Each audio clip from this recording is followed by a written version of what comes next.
This is The Joe Gaither Show on BamaCentral.com.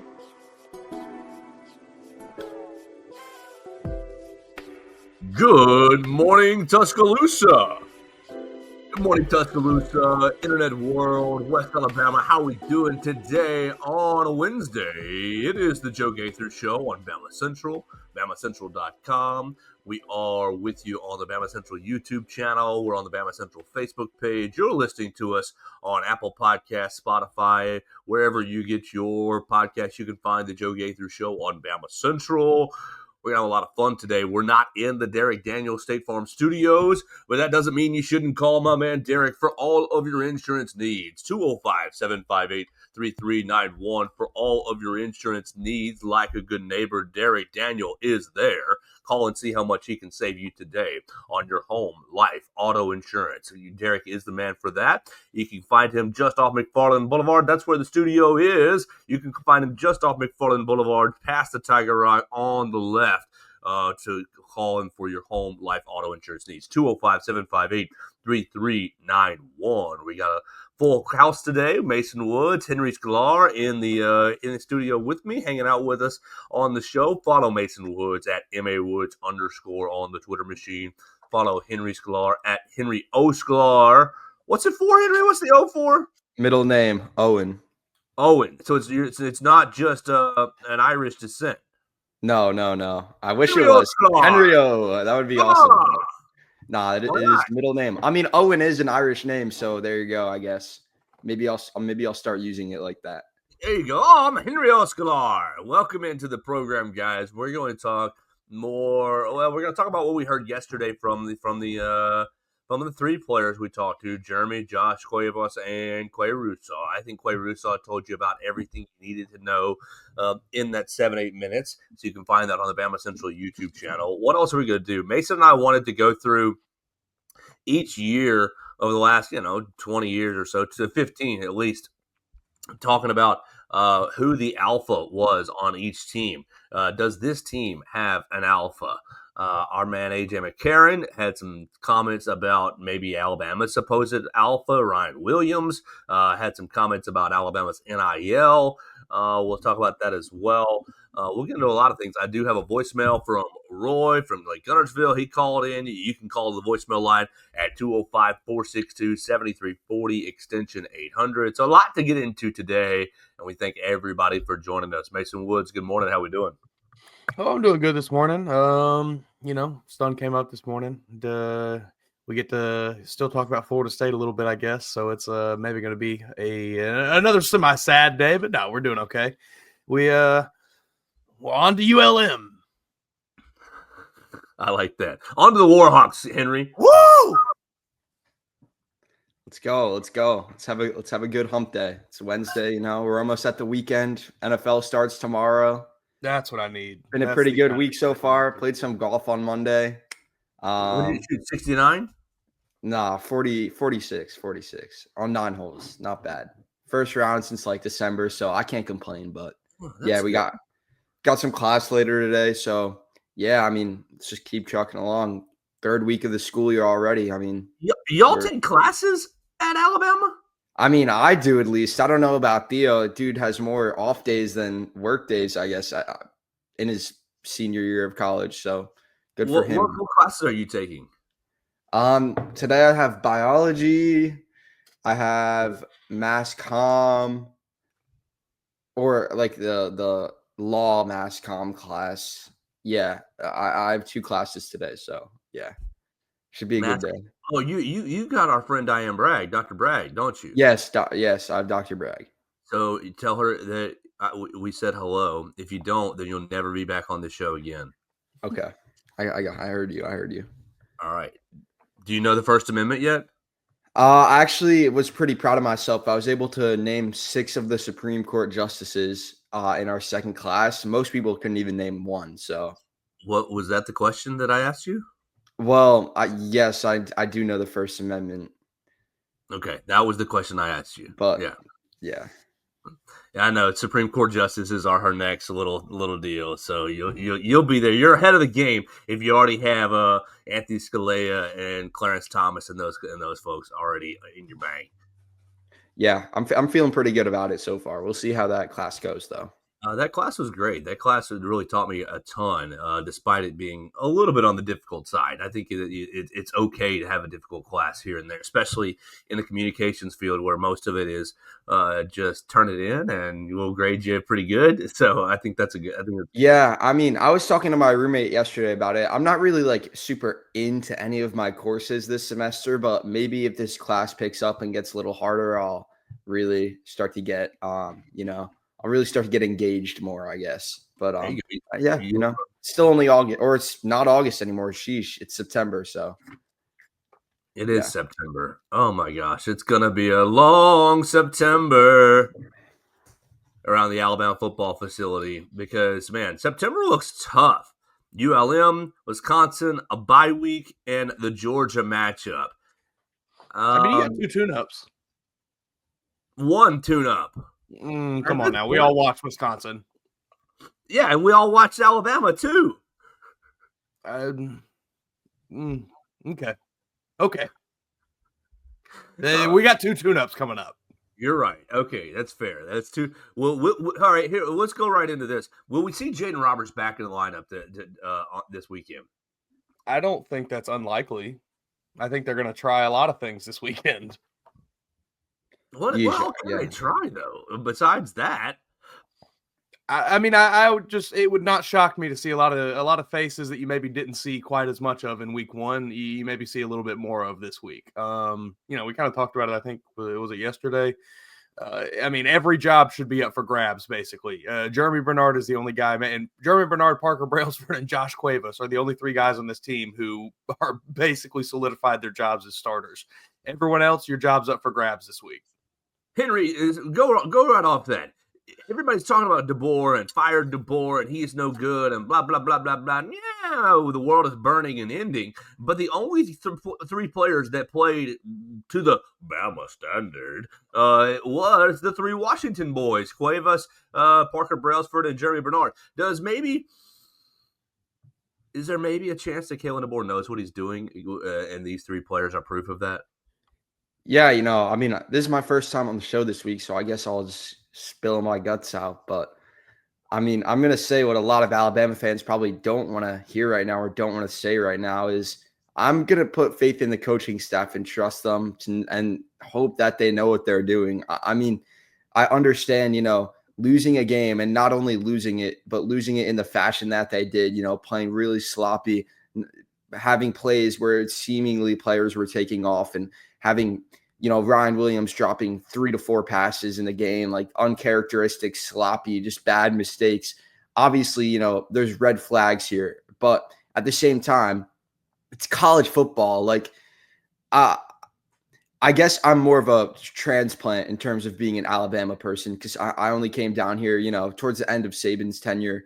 So I guess I wasn't really closely watching, the full extent of the dynasty. But the standard they talk about, like you were kind of mentioning before, there is no standard, honestly. It's Nick Saban. Nick Saban was the standard. And even towards the end of Nick Saban's tenure, to an extent, you saw some sloppiness and you saw some culture change sort of seep into that.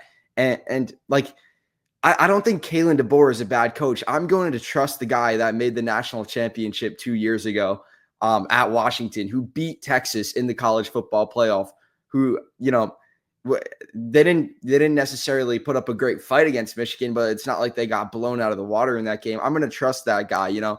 I don't think there are any more Nick Sabans in college football. I think there's a lot of Kalen DeBoers. There's a lot of Marcus Freemans, even Dabo at this point. There's a lot of Dabo. There's a lot of guys who can lose games and still make a run in the season. Alabama lost their week 1 game. They could still lose 2 more and make the college football playoff. In the 12-team era, there's room for stuff like this to happen. I'm just going to put my faith in the coaching staff and hope that they can correct some of these brainless mistakes that they made this week. And I mean, we'll ride from there, but I'm not going to abandon ship this early on. I'm not going to make that mistake. You can't make the playoff at 9-3. I mean, you have 2 SEC losses. You can technically sneak into the championship game mathematically, and then if you do that, right, all you got to do is win. Henry, you're playing the 9 and And you're right. But if you're losing to the inferior team, just pick them. It doesn't matter. But Missouri and correct me if I'm wrong. Correct me if I'm wrong. But last year, if Alabama did what they were supposed to do, if they just beat Oklahoma, they would have been in the conference championship game. If you throw an extra loss on that schedule against Wisconsin or against whoever they played in the out of conference, they still would have been in that conference championship game. The math is still there for you to lose 2 games in SEC play and make it. And just as long as you get to Atlanta, you give yourself a chance. But what I'm not going to do is abandon ship and start talking about buyout numbers after 1 game. I think it's time to batten down the hatches and just see what this coaching staff can do. And I mean, this is still the same talent that we thought going into the season. This is still nothing has changed. Nothing has changed. I think it's time to readjust, maybe adjust the rearview mirrors a little bit. I mean, but look at a program like Florida though. They hired Billy Napier, and people were talking about heading into last year, they wanted to fire him. Shoot, people were leaving September talking about how are we going to get this guy out of Gainesville before the season's over.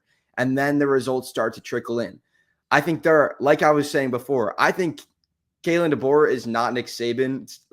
We got to admit that. We got to realize that the standard is whatever at this point. But there are a lot more Kalen DeBoers and Billy Napiers and, guys, Steve Sarkisians and guys who can lose games but turn it around in college football now than there are Nick Sabans.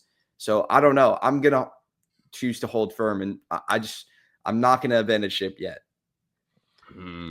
Well, I wasn't asking you to abandon ship, but if you go 9-3, they're not going to let this team in the playoffs. If you win the SEC championship, you're in.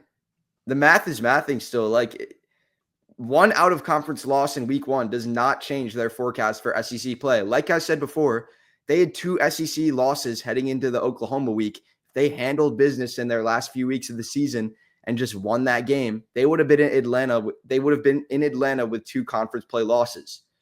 So what if you add another loss against Wisconsin there? They're still in the playoff with an auto bid, with one of the 5 auto bids you get as a right. But Alabama beat Georgia last year to put themselves. That's an SEC win. That's not what I'm talking about. So that was the best win of any team in the country. If you lose to Georgia this year in 3 weeks, you're down behind the Bulldogs in the standings. If you lose to LSU in November, you're likely behind the Tigers in the standings. Like, these teams that you might lose to. Last year, Alabama lost to Tennessee and Vanderbilt before that Oklahoma game, and neither of those teams, those teams had other follies that allowed Alabama to stay ahead of them in the standings. And do you want to know why? It's college football. As good as LSU looked in Death Valley over the weekend, and as strong as Georgia may have looked against Marshall over the weekend, they can lose games. All right. It is week 1. I'm not going to go out there and say, yeah, I think LSU and Georgia are going to win all of their SEC games. It's college football. When was the last, not to get so sidetracked here, but when was why are all of a sudden we're giving Brian Kelly the props? He got over the hump in his opening game for once, and we're going to act like this team is a shoo-in for Atlanta. Stuff happens. All right. You lose games. Alabama looked unprepared and looked poor on Saturday. We'll see if they can adjust. But what I'm not going to do is start talking about buyout numbers and talking about the mighty has fallen. The empire is falling down. It's crumbling. All right. I'm just going to give it a rest. No, it's not crumbling. It's not crumbling. It has crumbled. It has crumbled. It is over. It's gone. It's over, folks. And I'm with you on not talking buyout numbers, because I don't have $70 million and I'm not putting $5 into the kitty at the end of the year. So sorry, Greg Byrne, you're going to have to come up with that on your own if that's a decision that you want. Really, I think if you're an Alabama fan looking for that to be the decision to move on from Kalen DeBoer, I partly think you're crazy. Well, that's what that new field sponsorships for. Well, we can move into that right here.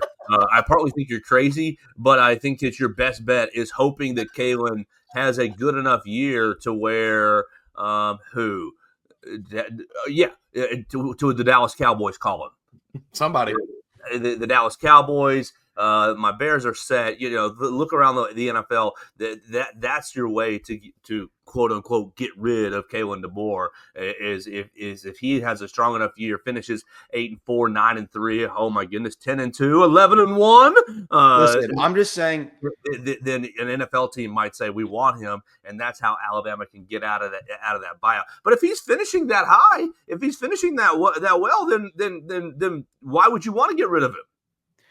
All I'm saying is, not to be cliche, but comparison is the thief of joy. If we go out here and expect Kalen DeBoer to just do everything that Nick Saban did, to uphold that standard, to uphold everything that he did, then it's not going to be an enjoyable watching experience, all right?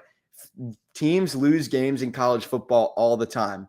I still think Kalen DeBoer is a fantastic coach. Did they go out, look completely unprepared on Saturday? Did they look like they got ran through, like they got, just absolutely washed through? Yes. But there's time to adjust from that. It's week 1, okay? You have the rest of the season to play. I just want to wait and see. I'm in wait and see mode at this point. I'm not in, abandoned ship mode. I'm in wait and see. Well, Henry, you bring me to a conversation I had with my dad yesterday. We were talking about it, and I was talking about all the people that were reaching out to me in the last week and, giving me the, Joe, what are we going to do? What are we going to do, Joe? And I'm like, we're not going to do anything. We're going to sit back and watch. We're going to be there on Saturday morning or on Saturday evening, 6:45, and we're going to watch and see the next chapter in this story. Like, we're not going to do anything. And then people, the dynasty's fallen, the dynasty's dead. And it's like, wasn't the dynasty always going to end when Nick Saban retired? I mean, it was inevitable. Like, use your brains here. The greatest college football dynasty ever. Of course, it was going to be over fairly quickly after Nick Saban retired, and some could argue a year or two before he retired was started the decline. So, like, I'm not taking some. Like, am I surprised at how what is the word? Inept, not inept. How apathetic. That's what I want. How apathetic the team looked on Saturday. Yes, I was surprised at that. I was surprised at the Bray Hubbard film. I was surprised at some of the effort or lack thereof that we saw on Saturday. But was I surprised that the dynasty's not, it wasn't a 50-point win? No, I wasn't surprised at all. We talked all summer long, Mason, about it being an ugly game and how, X standard, X hurdle, Y hurdle, Z hurdle, it all stacks up against Alabama. I'm just mad at myself that I didn't have enough guts, Mason, to actually pick the upset. Yeah. I mean, you said it right there. Like that is it's not that, there's probably some Bama fans that did expect Kalen DeBoer to come in here and be Nick Saban. Those people were foolish from the start if they did. Not, any rational fan did not expect that. But it's the fact that you have seen now for 5 out of the last 10 games or whatever it is, just complete, like you said, the team does not want to play football. It seems like it's not like, oh, they're just getting out schemed or, oh, they're just, the guys are trying hard. They're just coming up a little short. The ball's not falling their way. Like, it's not that. It is just that the team is not playing with effort. The team is not playing hard. The team does not look like they want to be out there half the time. And that's the biggest issue. That's where it becomes, this is a very clear, seemingly a coaching issue, a culture issue, a program issue. It's not just the players. The players, they're all ranked very highly. They're all very good at the sport they play. There's a reason they're not getting motivated to play hard. And to me, that has to point directly to the coaching staff. Henry, you're young. Is this team motivated by social media? And before you answer, is this fan base, is the Alabama fan base a social media driven fan base? And I ask you in this sense, yes, we are on social media, and yes, you can see our stuff on the Facebook and on the Twitter, and yeah, we'll clip stuff for likes and we'll clip stuff for traction, that sort of thing. But man, that Alabama brand, you can get really big on social media if you're just an Alabama X or Y or Z account, right? Trust me. So I asked this in the sense of, you look at the Alabama X or Y or Z accounts, Gumps Forever, for Crimson this, Alabama always, whatever the case may be, and people are all in those groups giving validation. The team's so good, and now Saturday, the team's so bad. And I just wonder if this team, if the young men on this team are too motivated, too plugged into their phones. I mean, we did it, Mason, 4 weeks ago about the quarterback competition hindered or marred by phone addiction. Does the team have social media addiction that, I look at my phone and every time, Joe, you got a like. I'm like, yeah, sweet. I feel a little good, are you motivated by likes too much on this team? We saw maybe Marshall Pritchett going out there. I know, Mason, that's your boy, but taking selfies and talking about people watching him, this, that, and the other. Ryan Williams, all the stuff about Ryan Williams and this anxiety doll that I don't buy into.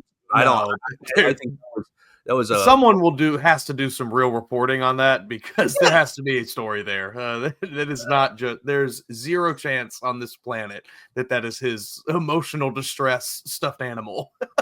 Exactly. I think he was just trying to be performative. Not be emotionally distressed, but I'm being performative. I'm doing this for social media. Somebody's going to take photos of me and they're going to see it, and I'm doing it for likes instead of doing it for the real reasons, which is wins and dominating and NFL checks and All-American honors and XYZ and wow, this team, we don't want to play those guys. Henry, you're young. I mean, so I'm asking you, what is the relationship between social media and both the Alabama players and the fan base? Does the fan base fuel the players' mindset of, I'm out here for clicks, I'm out here for likes, because we're all on the social media all the time. And so, of course, Billy Four-Star has a photo and we're all hitting like and retweet. And so it gives him validation. Is it a symbiotic, toxic relationship between the fans, the players, and social media? I don't know. Personally, I don't really buy into the social media stuff too much. Like, listen, at the end of the day, like, we're talking about 18 to 21-year-old college kids here. Like, they're going to be on social media. Shoot, I mean, what was it? During 2020, we saw 25 or whatever year old Juju Smith-Schuster doing freaking dances on the Bengals logo and the Cowboys logo pregame. Like, it's just this day and age. Like, I'm not to sound like an old person here, not to sound like you, Joe, but like, I mean, it's just like, it's just what they do at this, like it's just what it is at this point, like if Kalen DeBoer, if the solution, if people seriously think the solution to saving Alabama's as a program is taking those, whatever they're called, those stupid cubbies that they used to put in your classes in school with the magnets and the pin that you lock and put your phone away in. The solution is for Kalen DeBoer to put one of those at the front of Mal Moore, and whenever players walk in, you got to drop all your devices in this thing. Yeah, that's going to save Alabama's football program. Yes, it is. Take a look in the freaking mirror, man. Yes, it is, Henry. We're getting mad over Ryan Williams carrying a T-Rex doll or whatever it was. Who cares? Like, I don't know. I got a freaking fake basketball net right above my computer. Is this going to make me, am I doing this for clicks now? Like, I don't know. Like, I don't know. I think wearing on your head. This is a waste of a conversation to have. I agree. People on social media on Monday getting mad at Alabama's players for enjoying their Labor Day, for going to the lake. Like, what are we doing here? Like, seriously, do you think Nick Saban's teams never went out and, did some stuff? I've seen TikToks of Nick Saban's teams, Devontae Smith, Jalen Waddle, Jerry Jeudy, playing basketball at the rec and a rec team. Like, they're allowed to have fun. It's a part of college football. I've talked to players at other schools about this because I remember the conversations and the discourse last year when, people were saying, is Kalen DeBoer being way too lax with what he's letting these players do? Why are these players allowed to go out on certain nights and what are they doing? I've had conversations with with people I know from other schools, some smaller programs at lower levels. At the end of the day, you can be the biggest star within your program. I mean, you could be Ryan Williams level where you can't even go to the Standard to get a freaking slice of pizza without probably 10 kids asking you to take a picture. All these kids want to do is just enjoy their years here. like we may be losing, like Alabama may be losing games. I might suck for some fans, and this may not be the answer they want to hear. But let's be real. Ryan Williams, in about 15, 16 months from now, he's going to be getting ready to go to the NFL. I was going to say we don't care about that, Henry. He's getting ready to pay his taxes on his first NFL paycheck. He's buying a property. He's doing all this stuff. Why does that matter to us right now? Because you asked me the question, like these are 20-year-olds. What are we doing here? Like, I feel like the biggest issue, maybe not biggest issue, but an issue, is that previously the players that were tasked with doing things outside of football, like building a brand and controlling their social media and controlling their public presence and things like that, that was reserved for when you made it to the NFL. Those were the best of the best players who knew how to handle themselves like that, not 17, 18-year-olds who hadn't learned how to do any of those things. So not to interject here, Mason, but I feel like that kind of went out the door with all of the like stuff that happened. And that was 2 years ago when they made the college football playoff. Like, yeah, I think this is, that is kind of, I think, playing to my point here. Like, it was college players were not expected, or it was not normal for college players to be worried about their brand outside of what they do on a football field until 5-6 years ago. I think that that adds so much more to than just, we've talked about the old guys of the Saban era. Rolando McClain was not going to check his Twitter page or his TikTok page to see how many likes his video got. He just went back to his dorm room. He probably partied a little bit, and then he watched some film, and he went out there and he knocked some skulls. He didn't have to worry about building a brand until he got drafted by the Raiders, and then it was, okay, I'm going to try to, whatever, we can worry about these things. Like, now these players have to worry about from the time they're 14 years old. They go through all of this recruiting nonsense, building this up. Ryan Williams is a great example of it. We all knew Ryan Williams' name before he stepped on campus at Alabama. It's just like it has to add some. Not all of these kids are cut out for doing that, I guess is what I'm trying to say. Prior to 4, 5, 6 years ago, only the guys that made it to the NFL had to figure those things out, and now all of them do. And not everyone's cut out for it. There's only a handful of kids that are cut out for having both of those things. You know what I have to say though, to wrap this up or whatever. Just my final point of this is, we're sitting here having this conversation now. But if Alabama was able to tackle on Saturday and was able to put the ball in the end zone and score, 17 more points, we wouldn't be talking about this at all. All right? Winning solves everything. If they win games, then we're not going to worry about Ryan Williams carrying a Chucky doll or whatever that was into the stadium, or, Marshall I can assure you that even if they're winning games, you will get fans complaining about Ryan Williams' painted nails and his stuffed animals and his TikTok dances.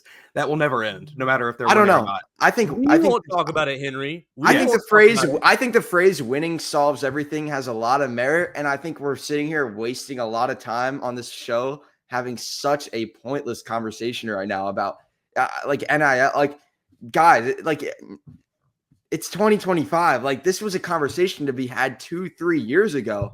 Like, well, it's still an issue. What are we doing? I don't know. I just don't see the issue. Maybe it is me being young and just not really getting it, but I don't know. Well, let me just yes or no. Has all of that, all of the NIL, all of the social media, all of the various things outside of just playing football, has that not added an enormous weight to each and every one of these athletes? Social media has added an enormous weight to everything in every walk of life. But no. We're not. No, it hasn't. It is not the same for me than it is for Ryan Williams. He is living a totally different life than all three of us right here. I still think my statement holds true. Social media has changed the way you can post anything on your social media. It does not matter. I like peanut butter sandwiches with whatever. I don't know. Pick something weird. Nah, I'm a peanut butter. Ryan Williams does that, and he gets death threats tonight. Yes, exactly. You can post something strange on your account, and your circle of 10 to 15 to let's give you a compliment, 100. Your circle of 100 people comes in. Henry, you like peanut butter and fish sandwiches? That's weird and gross and what the hell, man? That's what are you doing? and it's all fun and fine. And it takes you 3 days to hear from those 100 people, right? Ryan Williams makes a post about, I like peanut butter and fish sandwiches. It gets to 100 in seconds. It gets to 100 it gets to 1,000 by the end of the night. 2,000 and more than that by the end of the night. Like, our lives on social media, like, it's nice. I'll put out a clip and I'll get a couple hundred likes and I'll feel good about it. And I'm like, yeah, well, that's great. But he puts out a video and he's not getting a couple hundred likes. It's breaking his phone. He has to go ahead and put that on mute ASAP. I don't know. Personally, like, I feel like I've made this point a lot. But if we're having a larger conversation about, like, the impacts of NIL and on the motivation of college athletes, then I'll hear you out. But I don't think the 15-second clip of Ryan Williams dancing in his hotel room is the reason why Alabama lost to Florida State. And We're not saying it is, though. I don't want to. Culmination of things. I hate having this is such a dumb conversation because they, like I've said, they're kids. Who cares that they want to dance in their hotel room? It's kids do stuff. All right, like, it's not about the dancing in the hotel room. It's about that. It's about what gets me more likes. What gets me more cred? Is it my dance in the hotel room, or is it me cracking skulls on Saturday? Is it me doing what I need to do on Saturday? And and if I can get the same validation, if I can get the same go to on my phone on Monday through Thursday and get the same validation, oh, I'm cool, you're the man, I'm the best, you're this, you're that, super cool, and I don't need to lay my body on the line on Saturday. I don't need to go all out there. Maybe I don't go all out there. Maybe I go over the middle with alligator arms. Maybe I don't catch the screen pass and run for 8, 9, 10 yards because I don't want to get tackled. And now those aren't overt thoughts. It's not like the first thing that's in Ryan's mind here. But there's some sort of where's your hunger coming from? Is your hunger coming from, oh, we want to do a good show today so that we get a bunch of likes and people share it? That's where my hunger comes from right now. And that's okay because we are a talk show on social media. Like, that's what we are. We're not football players. And if we were football players, we'd be wasting our time looking for likes. What you'd be digging for is, well, I've got to beat the man in front of me. I've got to beat the man in front of me. The man in front of me is trying. What did Jeremy Bernard say yesterday? Trying to take money from me and my family. That was great. Trying to take food from me and my family. You wouldn't let somebody take food from you and your family. Right now, social media for us, for the three of us, is food for our families, right? We can make a job, we can make a life, we can do that, right? So we're going all in on it. And maybe that's, Henry, why you don't feel so bad about it. And we shouldn't, because that's that's where our realm is. But if you're a football player, you got to focus on beating the man in front of you. How many times did the Florida State offensive lineman nut to teabag an Alabama defensive lineman? Like 3, 4, 5. Hey, but And it comes down to, do you care enough to do something about it, or does it not matter because a million people on your phone that week told you, hey, you are great, you're the man, you're a beast, you're a stud. Like, I'm really not pro going online and talking bad about players and coaches because I think that's silly. Gets you nowhere. Exactly, it gets you nowhere, and it doesn't serve anything. But I don't know that I'm really pro. Oh man, that was a great all the off-season hype of, oh, so-and-so completing a pass on air. Wow, look how good he looks. Like, that's the same thing, but opposite. Like, it's just a bunch of fluff, Henry. And I'll let you wrap us up right here, but it's just a bunch of fluff that doesn't get you closer to your goals on Saturday. I hear your point about, finding where your motivation comes from. And that's different for every person. Jeremy Bernard, he's talked a lot about his faith and, his family and a lot about that sort of thing throughout this offseason and this past week. And I understand, like, that's where his motivation comes from. There's other guys that have other factors of motivation. I don't think, well, let me rephrase this. The social media stuff, it is what it is to me. You can still go out there and crack some skulls and hit some people while posting on Instagram. Yeah, I'm not sure if you guys saw it went semi-viral this week. The Miami linebacker Ruben Bain, he had the notebook. He wrote FND a bunch of times on it. Wrote a bunch of stuff. But listen, it might be corny, but at the end of the day, that was all performative stuff. And listen, he still went out there and cracked the best running back in the nation multiple times and helped his team win the football game. All right. You can do like these are 19 to 21-year-old kids, 18 to 21, 22. Shoot, some 24-year-olds at this point. Are you focused on the game or the performance, Henry? Are you focused on the game or performing for the camera as you're coming into the stadium? Got to get my T-Rex doll. I don't think that has an impact. If Alabama won that game, nobody would care about the doll. Nobody. I don't think anybody would care. I don't think anybody would care. I seriously don't think anybody would care. A large swath of fans who are sitting here talking about, why is he carrying a stuffed animal? There's a large swath of fans talking about Kalen DeBoer's buyout number of $70 million and how we're going to shoot. There's probably a large swath of fans with pitchforks outside of Whataburger on the Strip right now. Like, this is chaos mode. Like, but we're getting off the base here. Like, this is we're not, Henry. We're not getting off the base because here's what happens when you lose. Every stone gets unturned. Because usually, I'm with you, Henry. I don't give a bleep what somebody usually. Could not care less. I don't care if you TikTok dance in your hotel. I usually don't. And I'm hearing myself go against my usual takes. I don't care if you're on Twitter retweeting this and that, as long as you're performing on Saturday. And what happened this past Saturday, it wasn't, Florida State just, the kick six happened, lucky bounce, some BS happened on Saturday.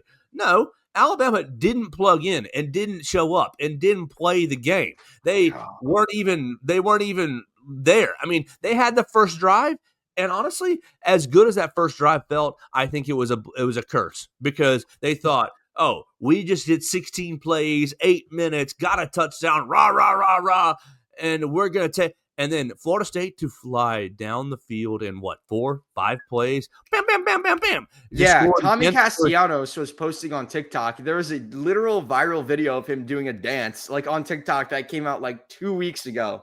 And listen, his team still won the freaking football game. And I promise you. And that's why we're not talking about them. There are 0 Florida State fans right now. That's why we're not talking about Tommy Castellanos, right? That's exactly why they won. They handled their business, right? Alabama didn't. And so every stone gets turned over.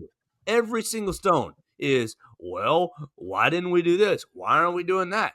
Are they too focused on money? Are they too focused on social media? What's the deal? Why do they look like they don't want to play football? If Florida State had been a 31-28, and Florida State kicks a field goal at the end of the game after Alabama, sure, Florida State might have popped a few runs, right?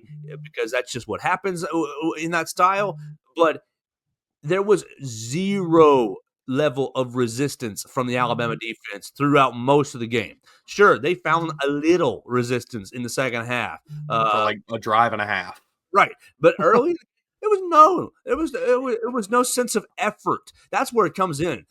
It's not even that it's a win-loss thing. You saw an Alabama team play with 0 effort, and that is the issue. Like Joe just said, if it was a 31-28 game, you lose on a last-second field goal, we're not having this conversation right now. Exactly. We're talking about how can we get it back next week? Oh, you missed one play here in the third quarter that might have changed things. It's okay. We regroup for ULM. But you saw, in my opinion, arguably the worst performance I've ever seen this Alabama program put on the football field in my viewing experience. So you have to talk about all of these stupid things. We have to get into these dumb things because they might be the root cause of these issues. Like I said, I just made the point about Castellanos doing the dance a few weeks ago, and like you guys shot me down. Basically, you said the same thing that I was saying before, but winning solves everything. If they won this game, we would not be talking about this.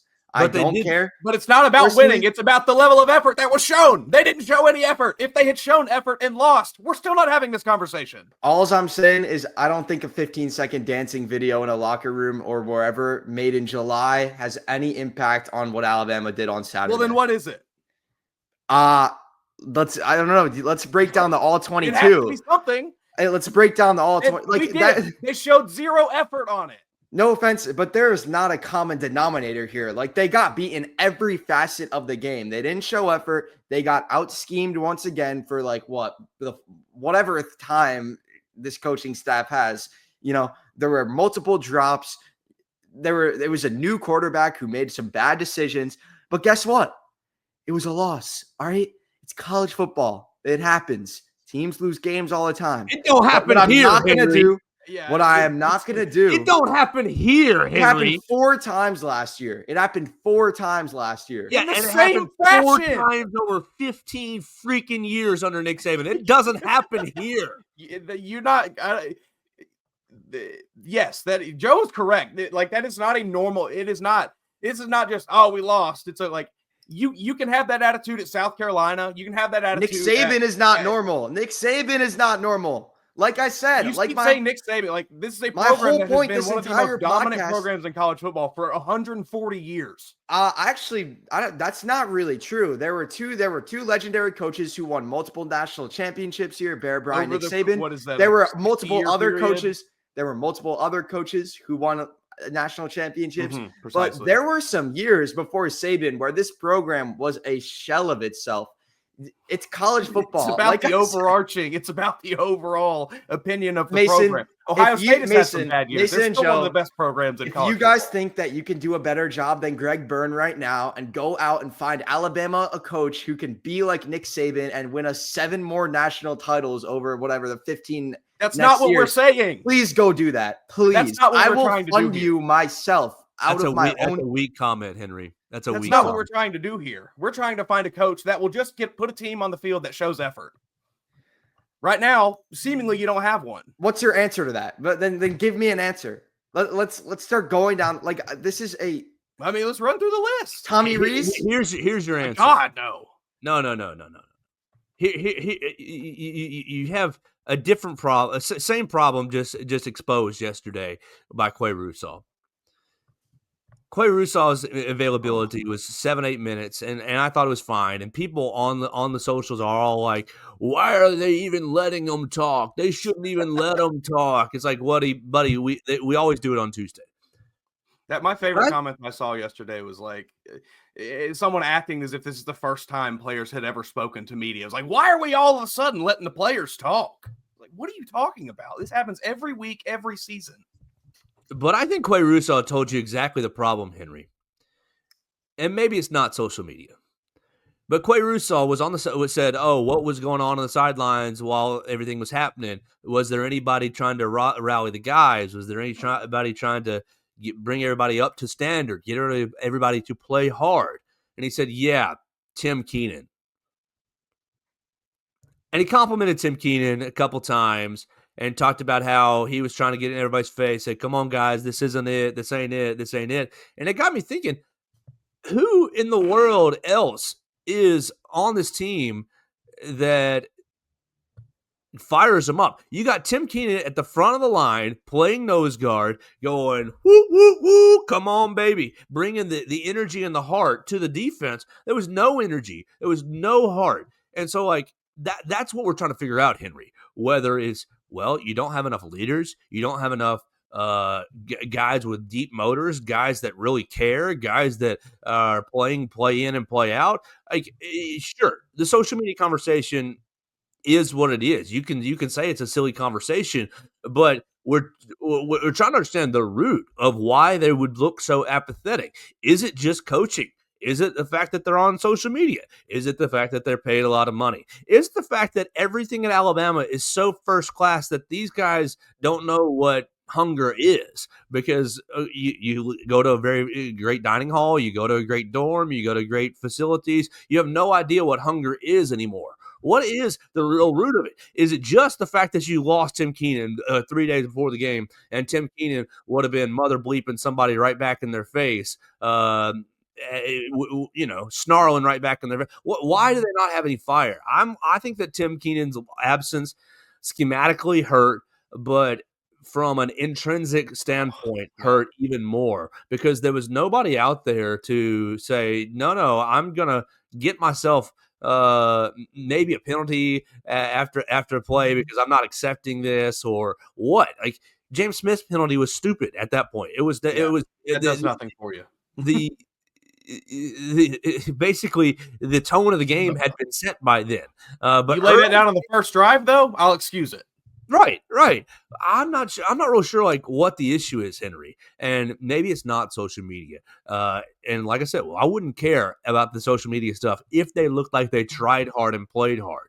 But when you've got safeties just jogging, when you've got three, not just one, but three inside linebackers who look like they don't want to hit anybody, then I start to wonder, what could it be? Why weren't they plugged in? This is a point for you to chime in. Yes, because we've been talking to you, cornering you in the social media corner. If it's not that, then what? Because we're all together with you. We're not firing Kalen DeBoer. We're all. That's not happening. He is here to stay for likely a pretty decent amount of time. You don't need to throw out the "you can be Greg Byrne and hire the next coach" hooey. That's a hooey comment, and it's fine. But like, we're not firing Kalen DeBoer. So what is it? What's the reason? Because it's just. Sorry, but it's just a frustrating conversation to have. Like, I don't know. I grew up, like, not to get sidetracked again with my own mementos, but listen, I didn't grow up an Alabama fan. I didn't grow up down here, rooting for. So you don't get it. Yeah, maybe I don't get it. Don't bleed crimson. But I grew up a Temple Owls fan. I saw losing football my entire childhood. So you're conditioned for it. Aside from 2 to 3 years.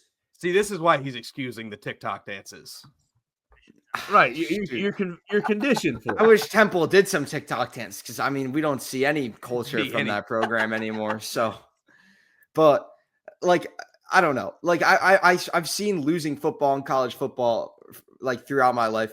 And it's just a part of the sport. It happens. Programs take a while to get back on their feet when coaches leave, like Saban. If for Alabama's standpoint, why do I think it was? I don't have the answer for you. I feel like it's a combination of multiple things. Like I said, what I'm not going to do is come out here and say it's all social media or it's all one thing. That's not what we're trying to do. I think it is one of the things. Henry, are you on Twitch? I've used it before. All right. In the next few days, will you look, because people said yesterday that Ryan Williams deleted his Twitch account. Oh, everything's going to be fixed now because he deleted his Twitch account. This just reminds me, I'm a Philadelphia fan too. This reminds me last year in what was it, March or April, when Paul George came out and he said, guys, I'm done doing the podcast for a few months. I'm focused on getting this team to the playoffs. Paul, no offense, we're 20 and 50 right now. What do you mean focused on getting to the playoffs? The season is over. I don't know. I feel like accountability is the main thing. There's just I feel like that's probably Tim Keenan's role, holding these guys accountable. He's a 5th-year player.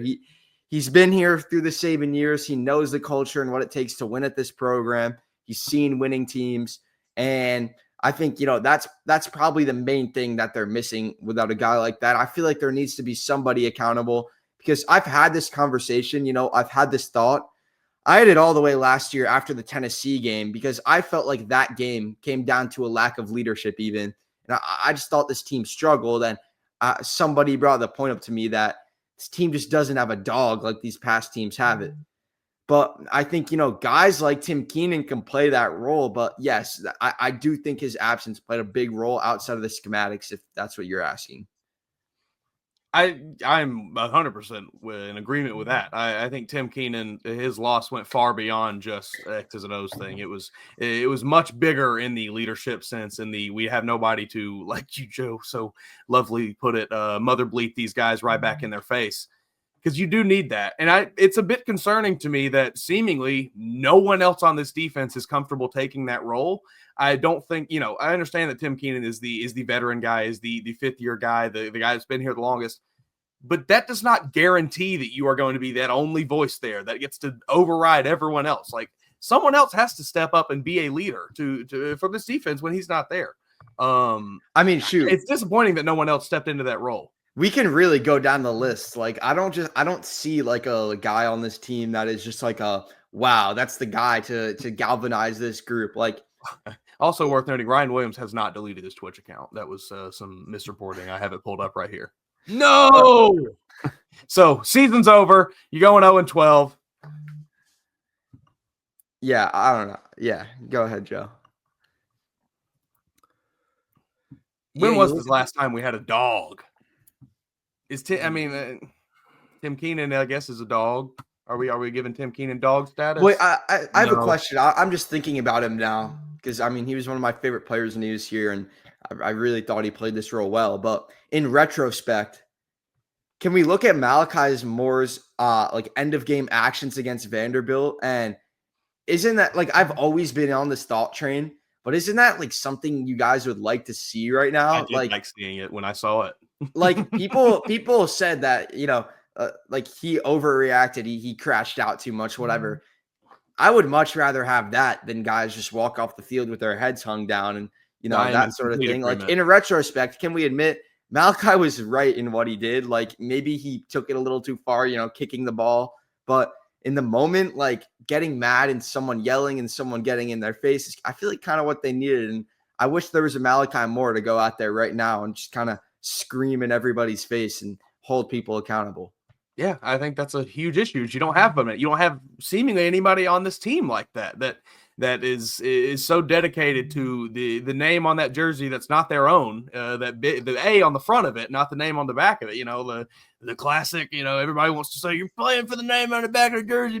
Well, like it is true to an extent. You don't really seemingly have that guy who is here. You know, if they ain't wearing crimson, F them. That was the mentality Malachi Moore brought. Yeah, I mean, I don't know if I'd go that far as saying, you know, there's no guys on this team that care more about their own name or the A on the front of their like. I think guys like Jeremy Bernard and Keon Sabb and Damani Jackson, those guys, like they're obviously playing for the program, but naturally their personality and just the way they're wired and the way they speak and. You know, I don't see them as natural leaders to be able to galvanize a whole locker room. Like, I don't know. You know, I don't know. Sometimes you have to step into that role. You know, that's what makes you an elite player. I don't know. There are guys who lead in different roles. There are some guys who lead by example. There's some guys who lead vocally. But I just don't know. Like, I don't think there are guys like I wouldn't go as far as saying like Jeremy Bernard and Damani Jackson, Deontay Lawson. I mean, shoot, Deontay Lawson had surgery a few months ago and he's back out there playing with liquid in his leg. Like that is leadership right there in my opinion. Doing that. Putting your health on the line for the team when you can easily mail it in and not play is leadership in my opinion. But what about when you could just let someone else who is healthy play in front of you? Because he very clearly was not healthy on Saturday. I just think, you know, I think that leadership. He wants to be out there. Like cool. I don't know. Sure, he's great. That's cool that you want to be out there, Deontay. Sorry, buddy, your leg doesn't work. Get somebody else who does. Get someone else who can run down the field and cover a wheel route out of the backfield. I don't know. Like I said though, like I think 2020 is the last time this team had certified dogs on it. I agree. Landon Dickerson, I'm looking on offense. Will Anderson on defense. I'll probably give Devontae Smith dog status too.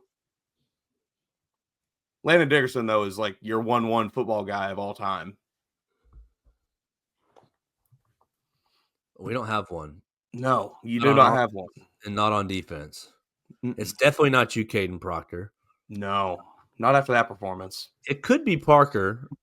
I think Parker if he wanted to get a little nastier.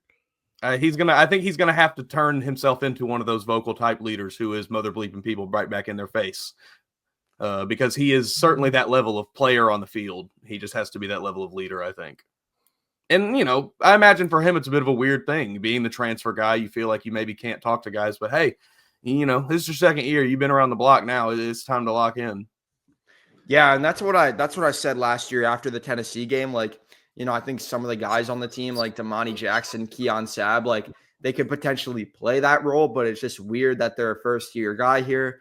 Now it's just like, shoot, there's no more Malachi Moore. There's no more, you know, there's no more a lot of guys. And I don't know, someone's got to step into that role. I mean, like I said, it's not time to abandon the ship. We got to batten down the hatches and see what happens. But someone really does need to step into that role. And that's where I think that's what I would say the the issue is. There needs to be a more leadership on this team. I mean, I saw the clip in a Twitter reply last night of the 2021 national championship game, the Nakobe Dean clip when he was yelling at, I believe it was Jalen Walker. Like, gosh, that's legendary, man. I just wish there was someone out there on that field on Saturday that would do something like that. Like, I'm praying somebody can step up this week. I'm praying.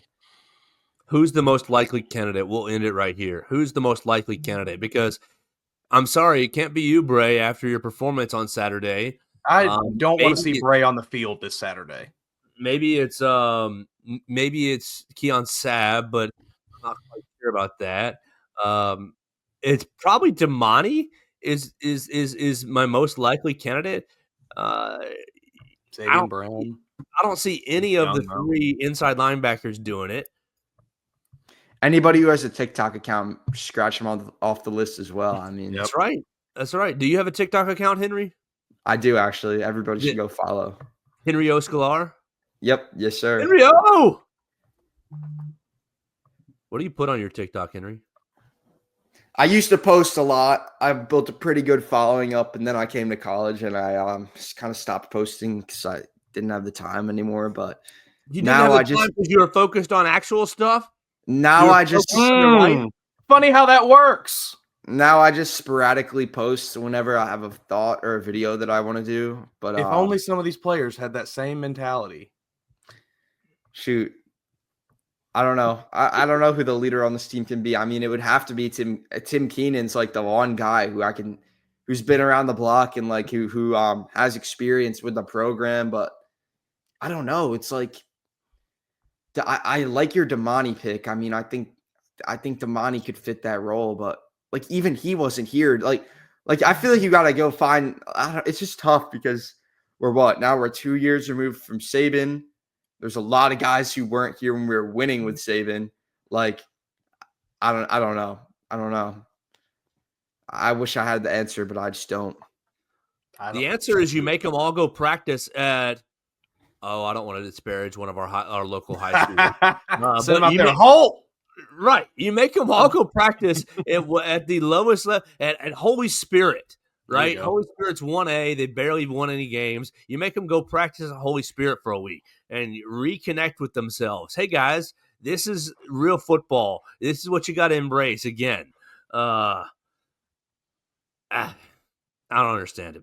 Mason, let's get out of here with the news that broke this morning. Alabama adds an on-field sponsor starting on Saturday. It's going to be who? Yep. Build Giants Alabama as a part of the Build Giants Alabama Crimson Tide fans. It's the U.S. Navy. Yeah, that's as I understand it. Yeah. I guess I'm glad it's not some like corporate sponsorship, I guess. U.S. Navy's Maritime Industrial Base program to expand workforce development opportunities across Alabama and strengthen America's shipbuilding industrial base. Sounds like a nice program. I mean, I was not a fan. I don't even remember who it was now. The first team that announced they were doing this a few months ago. I was not a huge fan of that team doing it. Not a huge fan of Alabama doing it. I know it's not going to really be all that intrusive and not really change my viewing experience one way or the other. But it just feels like a slippery slope when we start putting ads on things, and we'll see where it takes us. We will see what it takes us. I guess this ties into A.J. McCarron's comments on NIL yesterday, saying Alabama only had $20 or so million of NIL when other teams had 40 or 50.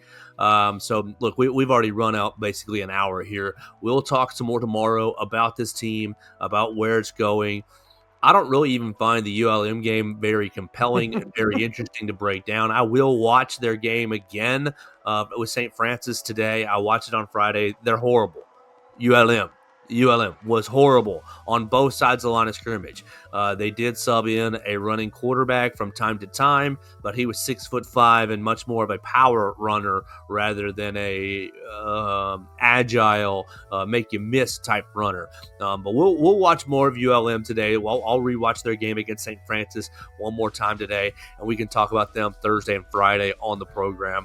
I know I left a voicemail in the tank. Roy, I'm going to get your voicemail first thing tomorrow morning We'll get you started that way. We had a lot of fun with Henry. We had a lot of fun with Mason Woods. Go follow Henry at Henry Oscalar, Mason Woods at MA Woods _, myself at Joe Gaither 6, and go find, rate, review, subscribe to the show on your favorite podcast platforms. This is the Joe Gaither Show on Bama Central, BamaCentral.com. Thanks for joining us on today's edition of the Joe Gaither Show on Bama Central. Keep up with Joe on all his social media pages at Joe Gaither 6. Subscribe, rate, and review the show on Spotify and Apple Podcasts, and be sure to read us daily at BamaCentral.com.